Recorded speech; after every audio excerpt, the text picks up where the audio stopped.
En 1915, la guerre d'usure s'impose comme nouvelle stratégie. Comment vivent les soldats sur le front? Face à l'ennemi, les hommes s'enterrent et creusent des tranchées.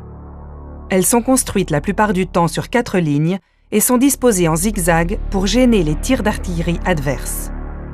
Au-dessus, sur plusieurs mètres, des murs de fils barbelés couvrent le sol et se révèlent de véritables pièges à hommes.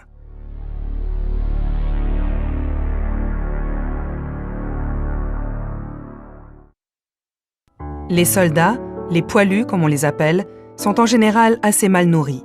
Mauvais pain, mauvais biscuits, mauvais vin composent le repas du soldat lorsqu'il n'est pas au combat. Pour améliorer l'ordinaire, certains organisent un marché parallèle avec des paysans ou des commerçants de la région.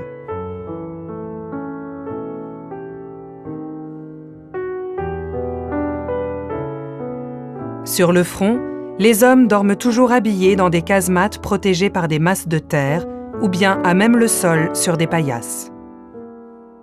Mais les tirs réguliers d'artillerie empêchent souvent de trouver le sommeil.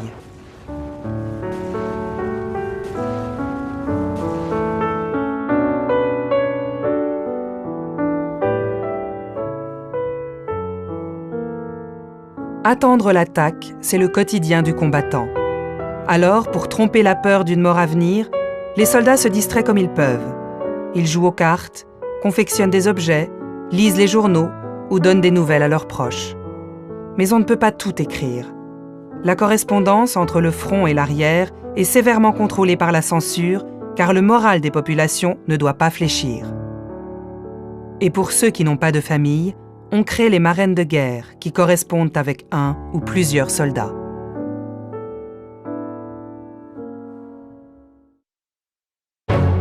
Mais voilà l'heure du combat.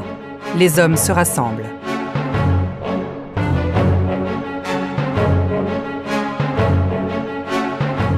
Certains craignent des attaques de gaz. Avant l'assaut, les deux camps se livrent d'abord à un duel d'artillerie. Ces bombardements ont pour but, entre autres, de détruire les barbelés et les mitrailleuses ennemies.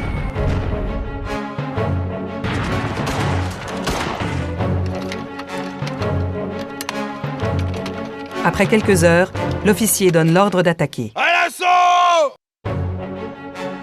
Les combattants, courageusement, s'extirpent de la tranchée.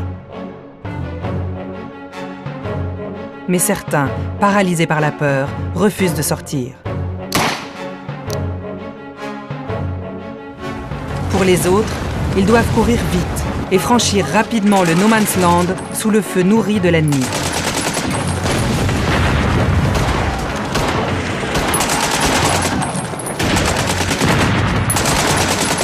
Les survivants pénètrent dans les tranchées adverses. Les combats se font alors au corps à corps et sont d'une violente férocité. Enfin, voilà la fin de l'attaque. Il faut maintenant ramasser les morts et les blessés. Des services d'ambulance sont organisés et font sans cesse le va-et-vient entre le front et les hôpitaux de campagne.